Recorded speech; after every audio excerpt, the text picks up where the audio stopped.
महाकुंभ के बाद विपक्ष अब किसानों को लेकर सरकार को घेरने में लग गया है। एसपी सांसद अवधेश प्रसाद ने सीएम योगी पर जमकर निशाना साधा और कहा कि सरकार में किसानों की हालत खराब है। योगी सरकार ने किसानों के लिए कुछ भी नहीं किया है। उन्होंने कहा कि अखिलेश सरकार के विकास कार्यों पर योगी सरकार ने रोक लगा दी है और यही नहीं, अवधेश प्रसाद ने कानून व्यवस्था को लेकर भी सवाल उठाए हैं। वहीं बीजेपी का कहना है कि किसानों के हित में बीजेपी ने सबसे ज्यादा काम किया है। अब सवाल है कि क्या विपक्ष के पास कोई मुद्दा नहीं बचा है? किसानों को लेकर सियासत क्यों? दो टूक में करेंगे चर्चा। पहले सुनते हैं बयान। भारतीय जनता पार्टी की सरकार ये पूरी तरह से फेलोर है। कानून व्यवस्था चकनाचूर है। किसान तबाह और बर्बाद हो चुका है और विकास के काम ठप हो गए हैं। और समाजवादी पार्टी के द्वारा जो कार्य किए गए हैं, माननीय अखिलेश जी के नेतृत्व में जो काम हुए हैं, उन कामों को भी इन्होंने करीब करीब नुकसान पहुंचाया है। जिस सरकार में किसान, नौजवान, महिलाएं, छात्र सब खुश नजर आ रहे हैं, परेशानी है तो सिर्फ समाजवादी पार्टी के नेता अखिलेश यादव को। हो भी क्यों ना, अखिलेश यादव लगातार जिस तरीके से अभी महाकुंभ पर भी सवाल उठा रहे थे, लेकिन जिस तरीके से योगी सरकार ने इसका सफल आयोजन किया, एक बहुत बड़ा तमाचा है योगी आदित्यनाथ का अखिलेश यादव के चेहरे पर। अखिलेश यादव को चाहिए कि अपने राजनीतिक पद से इस्तीफा दें, क्योंकि उनका मानसिक संतुलन पूरी तरीके से बिगड़ चुका है। उनको समझ नहीं आ रहा है कि क्या करें। जिस वोट बैंक पर हमेशा वो राज किया करते थे, आज वो भारतीय जनता पार्टी के साथ है। किसानों को सम्मान योगी सरकार ने दिया। और चलिए आज की बहस के उस सवाल पर एक बार नजर डाल लेते हैं। महाकुंभ के बाद फिर से कलेश, किसानों पर सियासत करेंगे अखिलेश। विपक्ष के पास नहीं है कोई सवाल, अब किसानों को लेकर करेंगे बवाल। कानून व्यवस्था पर सवाल, अवधेश प्रसाद को किस बात का मलाल? किसानों को लेकर मन में खोट, विपक्ष को मिलेगा इससे मुद्दे पर वोट। और चलिए इन्हीं सवालों के साथ में चर्चा की शुरुआत करते हैं। कृष्ण मोहन पांडे बीजेपी के प्रवक्ता हैं, ये भी हमारे साथ चर्चा में थोड़ी देर बाद जुड़ेंगे। इसके अलावा धर्मेंद्र सिंह प्रवक्ता समाजवादी पार्टी हमारे साथ जुड़ गए हैं। अजय वर्मा नेता कांग्रेस, आप दोनों का बहुत बहुत स्वागत है। और कृष्ण मोहन पांडे भी आगे हमारे साथ जब जुड़ेंगे तो उनसे सवाल करेंगे। विपक्ष की तरफ से धर्मेंद्र जी, ये लगातार कहा जा रहा है कि पहले जब कुंभ हो रहा था तब कुंभ को लेकर बहुत सारे सवाल उठाए जा रहे थे। अब किसानों को लेकर जिस तरह से अवधेश प्रसाद की तरफ से आज बयान सामने आया कि सरकार ने किसानों के लिए कुछ भी नहीं किया है।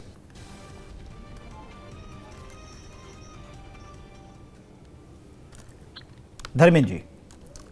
धीरेन्द्र जी, एक नमस्कार आपको, हमारे पैनलिस्ट साथी को और आपके दर्शकों को। देखिए, सवाल ये है कि जब ये सरकार, चाहे 2014 के इलेक्शन रहा हो, 19 का इलेक्शन रहा हो, चाहे लेकर के 22 और 24 का, सबसे महत्वपूर्ण है किसानों के लिए लगातार इन्होंने घोषणाएं की और कुछ वादे किया था। आपको याद होगा देश स्तर पे प्रधानमंत्री जी यवतमाल की रैली में किसानों के लिए वो उन्होंने काफी किसानों से चाय पे चर्चा में उन्होंने बड़े लंबे लंबे वादे किए थे। 2022 के चुनाव में उत्तर प्रदेश में योगी आदित्यनाथ जी जब चुनाव में गए तो उन्होंने 4-5 स्पेसिफिक कहा था कि एक तो 14 दिन में गन्ना किसानों का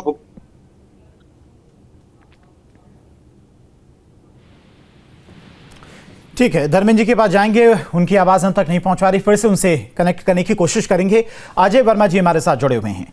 अजय जी, लगातार बीजेपी की तरफ से यह भी कहा जा रहा है कि जो विपक्ष है उसके पास कोई मुद्दा नहीं है। जब महाकुंभ का आयोजन चल रहा था, महाकुंभ को लेकर खूब सारे सवाल किए गए, खूब सारे सवाल उठाए गए कि वहां पर व्यवस्थाएं ठीक नहीं है। अब महाकुंभ समाप्त हो गया है तो विपक्ष के पास कोई मुद्दा नहीं है, तो किसानों को मुद्दा बनाया जा रहा है। देखिए, ये अपनी अपनी पार्टी की रणनीति है। ये इनकी रणनीति है कि किसी भी चीज को कोई विपक्ष पूछे तो उसे देशद्रोही करार दे देंगे, मुद्दा नहीं है। तो ये तो अपनी पार्टी की सरकार है, इनकी हठधर्मिता है, इनकी तानाशाही है। यही काम हिटलर भी करता, जर्मन का तानाशाह शासक। बस फर्क इतना है, हमारे यहाँ डेमोक्रेसी है लेकिन अघोषित जो है यहाँ पर तानाशाही लाता।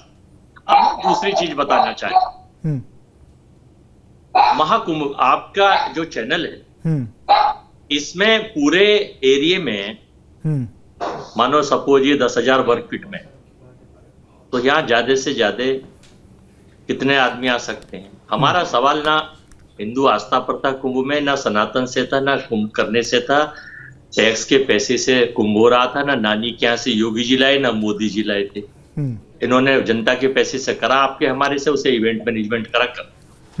लेकिन मैं आप स्टेटमेंट पढ़िए, कोई जवाब नहीं दे पाया मुझे आज तक, ना आप भी नहीं दे पाएंगे मुझे। मैं फिर रिपीट कर रहा हूं, 15 किलोमीटर के एरिया में 1 घंटे में उस घनत्व के आधार पर 20,000 आदमी आ सकते हैं केवल, और मानो 20 घंटे भी स्नान करा तो 2 लाख आदमी आए एक दिन में।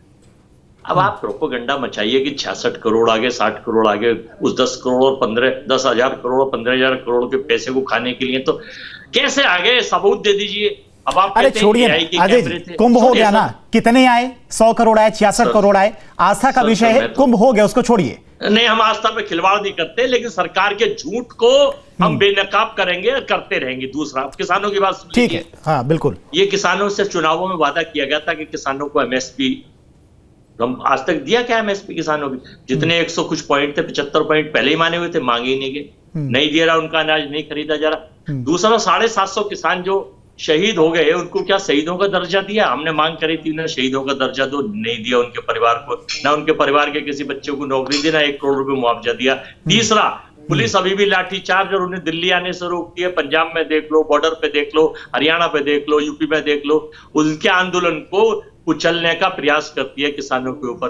किसानों से धोखा, आस्था के नाम पर जो है हिंदुस्तान के हिंदुओं से धोखा, छात्रों से परीक्षाओं के नाम पे धोखा। पता है हरियाणा में आज नकल किस तरह से बोर्ड के पेपरों की नकल हो रही थी, उसमें 25 लोग सस्पेंड करें। वो कह दो कि आपने, वो कांग्रेस के और अपोजिशन के लोग सस्पेंड हुए। जो पुलिस वाले हैं, जो ऑफिसर हैं, जो प्रशासन है, उन्हें ये कह देंगे कि ये कांग्रेस के सस्पेंड करें हमने।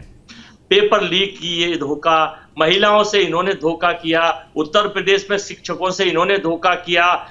आज पता 45 साल में सबसे उच्चतम स्तर पर बेरोजगारी है, युवाओं से इन्होंने धोखा किया। बस ये मस्त है, हिंदू मुस्लिम, पाकिस्तान हिंदुस्तान, शमशान कब्रिस्तान और आस्था से खिलवाड़। आज मैं इस मंदिर जाना बहुत अच्छी बात है, हम भी जाते हैं। आज उस मस्जिद अब, और बस उसको प्रोपोगंडा एजेंडा। भारत का कर्ज आपको पता है कि आजादी के बाद 721 अरब डॉलर भारत पर विदेशी कर्ज हो गया है। ये आंकड़े भी नहीं बताएंगे आप, ये आंकड़े भी बताने चाहिए। जवाब फाइनल 10 सेकंड। ये आंकड़े भी बताने चाहिए कि अनाज पे पहली बार जीएसटी, अनाज पे जीएसटी, कफन पे जीएसटी, गुरुद्वारे के लंगर पर जीएसटी। अरे भाई क्या करोगे सरकार, आखिर आप किस मोड में जी रहे हैं? और ये भी नहीं बताया सरकार ने कि 16 लाख करोड़ रुपए मित्रों का माफ कर दिया। ये भी नहीं बताया कि प्रति बच्चा जो है 1.5 लाख रुपए जो उसके ऊपर कर्जा है जब वो पैदा हो रहा है। तो इन बातों से मेरा यह कहने का कि सरकार सारी चीजें करे, लेकिन इन पर ध्यान दे, वरना जनता है पलट देगी। ठीक है, कृष्ण मोहन पांडे जी आएंगे आपके पास, जो सवाल है जी के उसका जवाब आपसे लेंगे। धर्मेंद्र जी, आपकी बात पूरी नहीं हो पाई थी, कनेक्शन कट गया था, आप अपनी बात पूरी कर लीजिए, उसके बाद जाएंगे कृष्ण मोहन पांडे जी के पास। धीरेन्द्र जी, मैं अजय जी की बातों और जो हम जहां बात शुरू किए थे, गन्ना किसानों के 14 दिन भुगतान का जो इन्होंने वादा किया था, सिंचाई मुक्त करने का वादा किया था, किसानों को आय दोगुनी करने का वादा किया था, और एमएसपी पे गारंटी नहीं दे पाए। 50,000 करोड़ रुपए इसमें उत्तर प्रदेश के जो इन्होंने संकल्प पत्र लेके आए, मैं उसी पर रहा है और अब मैं इधर उधर नहीं जा। 50,000 करोड़ रुपए से कृषि सिंचाई योजना लाने की बात योगी आदित्यनाथ जी की। 20,000 करोड़ से टमाटर प्याज जैसी फसलों पर गारंटी, न्यूनतम गारंटी मूल्य देने की बात की थी, और ये के लिए 1,000 करोड़ रुपए का इन्होंने प्रोविजन करने की बात की थी। सवाल यही है कि क्या ये चीजें पूरी हुई, इन्होंने इस दिशा में क्या काम किया? दूसरा, मैं जब देखिए 2019 से महंगाई करीब करीब वैसे तो दोगुनी हुई, लेकिन जो इनके आंकड़े हैं 5 साल में 2019 से 24 के बीच में 32% महंगाई बढ़ी। गेहूं का समर्थन मूल्य लो, धान का समर्थन मूल्य लो, अन्य फसलों का जो मूल्य हो सरकार वो देख ले, महंगाई का रेशियो देख ले। दूसरा जो है 1950 में कृषि सेक्टर में था, जीडीपी में करीब करीब 50% योगदान था, आज 15% या उससे भी धीरे धीरे घटता जा रहा है। प्रति व्यक्ति आय किसानों की क्या है और उनकी इकोनॉमी क्या योगदान है? आप ठीक है 8 बिलियन का आप बजट पेश करते हैं, उसके सापेक्ष आप ये नहीं बताते कि उत्तर प्रदेश में उससे 1 लाख करोड़ ज्यादा आपका कर्जा उत्तर प्रदेश बढ़ गया। केवल 5 साल में, पिछले आपके कार्यकाल में करीब 1.5 गुना 2 गुना आपने कर्ज उत्तर प्रदेश में बढ़ा लिया। और जो किसानों की आय में थोड़ा बहुत वृद्धि करते थे, जो वर्ग 3 की सेना की नौकरियां थी, वर्ग 4 की नौकरियां थी, आपको संविदा में कर दिया, या अग्निवीर योजना लेके चले आए। तो पूरी तरह से आपने किसानों को तो बदहाल कर दिया, उनको उनके हाल पर छोड़ दिया। लेकिन उस पर धर्मेंद्र जी, इस बार के बजट में भी बहुत सारी घोषणाएं की गई हैं। पीएम कुसुम योजना के तहत 509 करोड़ रुपए दिए गए हैं और कौशल विकास तथा उत्पादन वृद्धि को 200 करोड़ रुपए बढ़ाया गया है। सीड पार्क के लिए भी 251 करोड़ रुपए दिए गए। धीरेन्द्र जी, मेरा सवाल स्पेसिफिक है, इन मुद्दों में जो इन बजट में आपने क्या प्रोविजन किया है और अब तक क्यों नहीं हुआ? किसान की आय दोगुनी क्यों नहीं, उनका जीवन स्तर क्यों नहीं बढ़ा? दुग्ध उत्पादन में 16-17 में करीब करीब भारत में 17%, 7 नंबर 1 पर था, हमें इस पे नहीं कहना, लेकिन 16-17 में करीब करीब अगर 17% था तो आज 23-24 में वो घट के 16% से भी कम क्यों हो गया? सवाल यह है, बढ़ना चाहिए कि घटना चाहिए? तो कुल मिला के यह है कि जब तक आप उत्तर प्रदेश के किसानों की दशा नहीं सुधारेंगे, दिशा नहीं सुधारेंगे, उनकी आय नहीं बढ़ाएंगे, उनका जीवन स्तर नहीं बढ़ेगा, आपके वॉल्यूम ऑफ इकोनॉमी से प्रदेश का भला होने वाला नहीं है। ठीक है, और इस दिशा में आप जो है किसानों को सिर्फ छलने का काम कर रहे हैं। और मैंने स्पेसिफिक जो सवाल उठाया है, मैं उम्मीद करूंगा कि हमारे साथी भारतीय जनता पार्टी को उस पर जवाब देंगे। कृषि विपणन में सरकारी निवेश की बात, कृषि सेक्टर में सरकारी निवेश पर बताएंगे, ज्ञान देंगे। सूखा बारिश के हालात में मुआवजा का जो डिस्ट्रीब्यूशन सिस्टम है वो कैसे इंप्रूव हो बताएं। उसके बाद परिवहन, चलिए ठीक है, दोनों लोगों के मिला के अजय जी के और धर्मेंद्र जी के खाद्य प्रसंस्करण सवाल बहुत सारे होंगे, जवाब भी ले लेते हैं। इकाइयों में कमी और भंडारण की कमी, ठीक है धर्मेंद्र जी, आएंगे आपके पास, अब जवाब ले लेते हैं। इन्होंने काम किया। कृष्ण मोहन पांडे जी, जवाब, बहुत सारे सवाल होंगे अजय जी के और धर्मेंद्र जी के भी। करेंगे, जवाब नहीं देंगे। बेहतर ढंग से प्रश्न कर रहे थे, बड़ा अच्छा लगा मुझे, परंतु ठीक है, मैं उनकी बातों पर आऊंगा। देखिए, पहली बात की किसानों के लिए क्या किया, बार बार ये बात आता है। तो सबसे पहले तो एक किसानों के लिए किसान सम्मान, प्रधानमंत्री किसान सम्मान निधि का भारतीय जनता पार्टी ने जो व्यवस्था, जिससे किसान को ये लगा कि एक संजीवनी का काम किया, और लंबे कालखंड से ये जब से हमने शुरू किया है संजीवनी का काम करते आ रहा है। दूसरा, प्रधानमंत्री फसल बीमा योजना, उसमें हमारे मित्र हैं धर्मेंद्र जी, उनको ये जवाब मिल जाएगा। उन्होंने कहा कि बाढ़ सूखा राहत में कैसे करेंगे, साहब आपकी सरकारों में नहीं था। हमने किसानों के लिए उनकी फसलों पे बीमा शुरू किया। बाढ़ में, सूखा में, विपरीत परिस्थिति में हमने उनको मुआवजा देने का काम किया। और हाँ, मैं इनको बता दूं मित्र को अपने कि इनकी सरकारों में भी मुआवजा बढ़ता था, जानते हैं मित्र धीरेन्द्र जी, 7 रुपए, 12 रुपए, 30 रुपए, वो भी चेक से मिलते थे। 2 फोटो खिंचवाना होता था, 30 रुपए फोटो का दाम था, और चेक मिलता था 3 रुपए, 7 रुपए, 12 रुपए, 30 रुपए, 60 रुपए। ये खैर, उसके बाद से हमने कृषि स्वास्थ्य योजना चलाई। कृषि स्वास्थ्य योजना के तहत किसानों में कई बार ऐसा होता है कि मिट्टी कुछ और है, उसकी स्वास्थ्य व्यवस्था कुछ और है, और हम कोई और फसल रहे। तो हमने कृषि स्वास्थ्य व्यवस्था लेके आए और लोगों से कहा, साहब ये इस मिट्टी में ये फसल हो सकती है, और किसानों को उसका लाभ हुआ। किसान क्रेडिट कार्ड, ये बताने की आवश्यकता नहीं, हमने उसकी व्यवस्था को बनाकर 5 लाख रुपए कर दिए। कुसुम योजना के तहत अभी तक बिजली से जो पंप घर बन रहे थे, हमने उससे सोलर से जोड़ा, और सोलर से सिर्फ जोड़ा ही नहीं, जो बड़े किसान है सोलर से जोड़ने के साथ साथ जो SC ST मुसार जाति के लोग हैं, उनके लिए हमने 70% छूट का प्रावधान किया, और उत्तर प्रदेश सरकार इसके लिए बेहतर ढंग से कार्य कर रही है। कुसुम सीवन योजना के तहत हम बेहतर कार्य कर रहे हैं। नंदनी योजना के तहत किसानों को अधिक से अधिक देसी पशुओं को पालने के लिए, पशुओं के बेहतर जीवन यापन के लिए नए नए किस्म के, उन्नत किस्म के पशुओं को हम पालें, जिससे कि दूध उत्पादन बढ़े। ये परंपरा भी हमने शुरू की, जिसका उत्तर प्रदेश के किसानों को बहुत लाभ हुआ। हमारे मित्र ने कहा कि किसानी सिंचाई मुफ्त नहीं हुई, नहीं साहब, हो गई है। 1 साल से किसानों की सिंचाई मुफ्त है, परंतु अब यह है कि आपको दिखता नहीं, तो उसमें उत्तर प्रदेश सरकार का कोई दोष नहीं है। आप जाके पता कीजिए। आपने कहा कि 16 लाख करोड़ अपने मित्रों का माफ कर दिया, नहीं साहब, स्पष्ट रहिए, उत्तर प्रदेश सरकार या केंद्र सरकार किसी का कर्जा नहीं माफ करेगी। ऐसे जो उद्योगपति हैं, हाँ ये है कि उनको राइट ऑफ किया जाता है बैंकिंग सिस्टम के तहत, वो माफ नहीं कहा जाता है, वो काउंटिंग से अलग कर दिया जाता है, परंतु उसकी वसूली जारी रहेगी, उनकी संपत्ति से हो चाहे जैसे भी हो। इस बात को दिमाग में भ्रम रखिए, मत रखिए कि राइट ऑफ और माफ दोनों अलग अलग विषय है।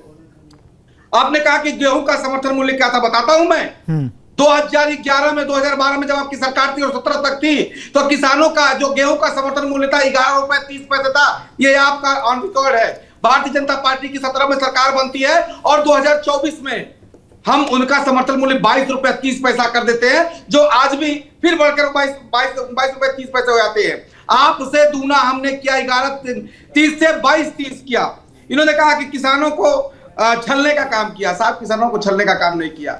इस उत्तर प्रदेश के किसानों को सर्वाधिक से सर्वाधिक देने का काम किसी ने किया है तो उत्तर प्रदेश सरकार ने किया है। बिजाई सिंचाई हमने मुफ्त किया है, बीज हमने मुफ्त किया है, अधिक से अधिक उर्वरकों का प्रयोग और अधिक से अधिक उर्वरकों की सप्लाई की है और उसके तहत विभिन्न योजना है जिससे किसान आज प्रसन्नचित्त है। और आपने कहा कि मुआवजा के लिए क्या है, तो पुनः मुआवजा के लिए बात करता हूं मित्र कि मुआवजा के लिए बीमा तक की व्यवस्था की गई है और अधिक से अधिक उत्तर प्रदेश सरकार किसानों को बीमा दे, वो धनराशि। कृष्ण मोहन पांडे जी, इतनी सारी योजनाएं, इतना सारा चीजें मतलब किसानों के लिए की गई हैं, चाहे केंद्र सरकार की बजट की बात करें, उत्तर प्रदेश की बजट की बात करें, तो आए दिन किसानों का प्रदर्शन क्यों देखने को मिलता है? अभी दिल्ली एनसीआर की बात करें तो यहां पर भी भारी संख्या में किसान पहुंचे थे दिल्ली बॉर्डर पर, मुआवजे की मांग को लेकर, अपनी कई और मांगों को लेकर प्रदर्शन किया जा रहा था। इतनी सारी व्यवस्थाएं देने के बाद किसान क्यों आखिर प्रदर्शन कर रहे हैं?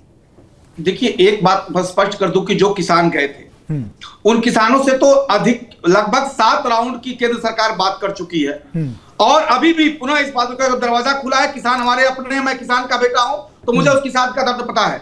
रही बात मुआवजा कौन सा है, यह देखना होगा कि किस मुआवजे की बात कर रहे हैं। वो किसी मुआवजे की बात कर रहे हैं या जमीन के मुआवजे की बात कर रहे हैं। जमीन का मुआवजा चूंकि जो सर्किल रेट तय है, यदि जमीन का मुआवजा है तो सर्किल रेट तय है तो निश्चित तौर पर जो केंद्र सरकार राज्य सरकारों ने जो तय किया उसी पर मिलेगा। आप अलग से कुछ व्यवस्था चाहते हैं तो मुझे लगता है निश्चित तौर पर उस पर पूरा विचार करने की आवश्यकता है।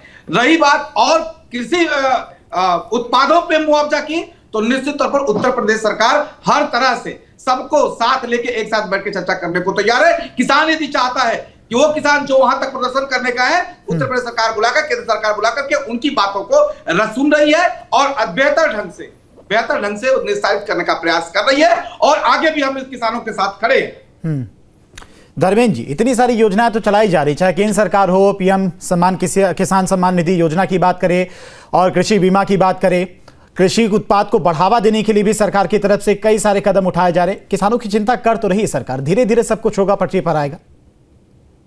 मैंने स्पेसिफिक कहा था कि क्या जो इन्होंने वादा किया था 20,000 करोड़ रुपए से सरदार पटेल इंफ्रास्ट्रक्चर मिशन बन गया, कृषि सिंचाई योजना 50,000 करोड़ की यूपी में लागू हो गई है। खैर, उसके बाद मैं कम से कम भारतीय जनता पार्टी के साथी का एक मामले में बहुत धन्यवाद करूंगा कृष्ण मोहन जी का कि आपके सवाल पर कि वो किसान क्यों प्रदर्शन कर रहे हैं, इन्होंने ये नहीं कहा कि देशद्रोही है, इन्होंने नहीं कहा कि उनका फंड जो है विदेश से आता है। इस बात के लिए मैं इनको धन्यवाद करता हूं। नहीं तो देश के जो भारतीय जनता पार्टी की सरकार बैठे लोग हैं किसानों को देशद्रोही विदेशी फंडिंग का बता देते हैं, आपने देखा है। धर्म भाई, किसी दिन किसी प्रवक्ता ने कहा कि अब सुन लीजिए, मैं बीच में नहीं बोलता हूं पांडे जी, सुनिए, व्यग्र मत होइए, बीच में जवाब मत बोलिए, जवाब दीजिएगा। किन पर लाठी आपने चलाया, आंसू गैस गोले किन पर चलाए, ड्रोन से गोले किस पर छोड़े, कटीले तार किस पर बिछाए, किस लिए, जरा उस पर प्रकाश डाल देते। अरे 2018 दिसंबर से लागू ही आप कह रहे किसान सम्मान निधि, 2018 से मैंने कहा 2025 तक महंगाई का रेशियो बढ़ा देते, वो 6,000 रुपए से कितना आपने बढ़ाया, जरा ये भी बता देते कि किसानों की आपको चिंता थी तो महंगाई बढ़ी, टमाटर के दाम 3 गुना तक बढ़ गए, दाल दलहन से लेकर के तिलहन तक उनके प्रतिदिन उपयोग की वस्तुएं, कपड़ा से लेकर के फीस तक स्कूलों के, जो किसानों की मूलभूत जरूरतें, पेट्रोल गैस डीजल के दाम, गैस जो चूल्हा में प्रयोग होती है, जो सिलेंडर के दाम, जब इस रेशियो में 3 गुना बढ़ गए तो क्या 6,000 रुपए 2018-19 से किसानों की आय बढ़ाने के लिए आपने उनके ऊपर एहसान कर रखा है? सच है कि भाई आपने मनरेगा में कितना पैसा बढ़ाया, 2019 से रेशियो बढ़ा दीजिए, महंगाई के सापेक्ष आपने बढ़ाया। आपने सबसे महत्वपूर्ण है जब वेजेज नहीं बढ़ाया, और एक जो कृषि सेक्टर में सबसे बड़ा जो हिस्सा है धीरेन्द्र जी, उसमें कृषि मजदूरों का है, और कृषि मजदूरों की आय क्या होगी जब आप मनरेगा में आप उसका रेशियो नहीं बढ़ा रहे, 8 घंटे ड्यूटी करा रहे 250-300 रुपए पे, तो आप बताइए किस जीवन स्तर की बात कर रहे हैं? थाली कितनी महंगी हो गई है आज के डेट में, आप उनके बच्चों की फीस कितनी महंगी हो गई है। ऐसे में आप तो दिल्ली में, लखनऊ में बैठ करके आपको तो अपना वेतन बढ़ाने से फुर्सत ही नहीं है। क्या जैसा का 50,000 का जो है 80 करोड़ हो जा रहा है उनकी कंपनी, किसान की कितनी बढ़ गई आय? सवाल ये है उत्तर प्रदेश की किसान की आय कितनी बढ़ी, सबसे महत्वपूर्ण ये है आप उसको क्या दे रहे हैं। ठीक है, दूसरी बात हमने स्पेसिफिक पूछा जी, जवाब देते हैं। उससे पहले अजय जी आपके पास आएंगे। अब चूंकि किसान का मुद्दा इस वक्त सबसे अहम मुद्दा भी है और कानून व्यवस्था उत्तर प्रदेश की कानून व्यवस्था की तारीफ भी करते हैं बाहर लोग जो आए थे, उत्तर प्रदेश महाकुंभ में आए थे, वो भी तारीफ करते हैं। कानून व्यवस्था विपक्ष की तरफ से एक बड़ा मुद्दा बनाया जा रहा है। जी कहां पर कानून व्यवस्था में कमी दिखाई देती है? मैं तो रोज खबर पढ़ता हूं न्यूज चैनल्स पे, डेली एनकाउंटर की खबरें आ रही हैं। यहां बदमाशों का एनकाउंटर हुआ, वहां बदमाशों का एनकाउंटर हुआ, और लोग तारीफ भी करते नजर आते कानून व्यवस्था की उत्तर प्रदेश की। अगर बात करें, कई भूमाफिया थे जिन्होंने सरकारी जमीन पर कब्जा कर रखा था, अन्य जगहों पर कब्जा कर रखा था, उन जमीनों को कब्जा मुक्त कराया गया। देखिए, अपने मुंह मियां मिट्ठू सरकार बनती रहे। अगर आप एडीआर की रिपोर्ट देखेंगे तो महिलाओं पे अत्याचार में एसटी अत्याचार पर उत्तर प्रदेश टॉप पे चल रहे हैं, या भाजपा शासित प्रदेश टॉप पर है। और अभी आप ताजा सुन लीजिए, इन्हीं की शासित प्रदेश हरियाणा है। मैं एक ग्राफ है मेरे पास 2018 से लेकर 2022 तक का, cases registered under crime against SC 42,793 18 में, 45,961 2019 में ओनली एससी, 50,291 2020 में, 50,900। अजय जी अभी उत्तर प्रदेश की बात कर लें, 57,582 2022 में। सुन लीजिए, उत्तर प्रदेश की बात करिए जी, एक सेकंड। और हमने एनसीआर भी कहता है, एडीआर भी कहता है। और सुन लीजिए, अभी पता है इनके मंत्री ने मध्य प्रदेश में मोदी जी की सोच को जागृत कर दिया। क्या कहा है?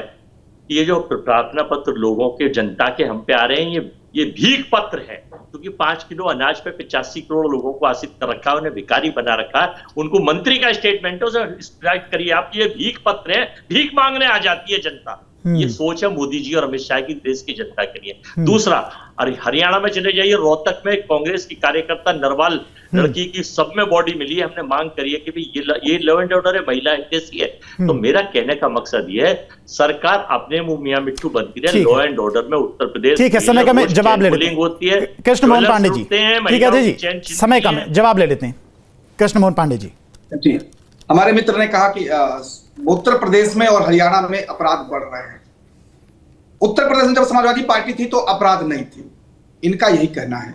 साहब, जब छोटे से छोटे अपराध, छोटे से छोटी शिकायत जब रजिस्टर होगी, सरकारी थाने में दर्ज होगी, उसकी जांच होगी, लोग सही क्या गलत क्या इसकी चिंता होगी, तो एनसीआर भी कराना पड़ेगा। साहब, यही उत्तर प्रदेश था। रेप जैसे मुकदमे किसी पार्टी विशेष के, जाति विशेष के लोग जब कहते थे तो थाने में दर्ज होता था, तो एनसीआर कहां से बढ़ेगा? हमने एक छोटी से छोटे नहीं अजय जी, धर्मेंद्र जी बीच में नहीं, समय करें, उनको बात कंप्लीट कर लीजिए। मैंने नहीं बोला, बीच में नहीं बोले थे, मैंने नहीं बोला, तो आप सुनिए। नहीं, अब ये झूठ बोल रहे हैं। और दूसरी बात, इन्होंने कहा कि भीख तंत्र है। कैसे किसी सरकार साहब, इस देश के बड़े आबादी को अनादर करने का काम जो आज तक देश में भूखमरी, यही देश था, यही देश था जब भूखमरी से लोग मरते थे, और जब देश के प्रधानमंत्री बने, चलिए ठीक है, भूख से मृत्यु की संख्या समय कम है, क्षमा चाहेंगे धर्मेंद्र जी, अजय जी और कृष्ण मोहन पांडे जी, बहुत बहुत शुक्रिया अपना समय देने के लिए। तो फिलहाल महाकुंभ के बाद विपक्ष की तरफ से एक और मुद्दा किसान और यूपी की कानून व्यवस्था को लेकर उठाया जा रहा है। हालांकि विपक्ष के आरोपों पर बीजेपी की तरफ से पलटवार भी किया जा रहा है कि विपक्ष के पास कोई मुद्दा नहीं है, विपक्ष मुद्दा विहीन है। इसी वजह से पहले महाकुंभ को लेकर सवाल उठाए गए, और अब जब कोई मुद्दा नहीं बचा है तो किसान और कानून व्यवस्था को लेकर सवाल उठाए जा रहे। दो टूक में फिलहाल इतना है। न्यूज नेशन अब व्हाट्सएप पर खबरों की ताजा अपडेट के लिए न्यूज नेशन के इस QR कोड को स्कैन करें।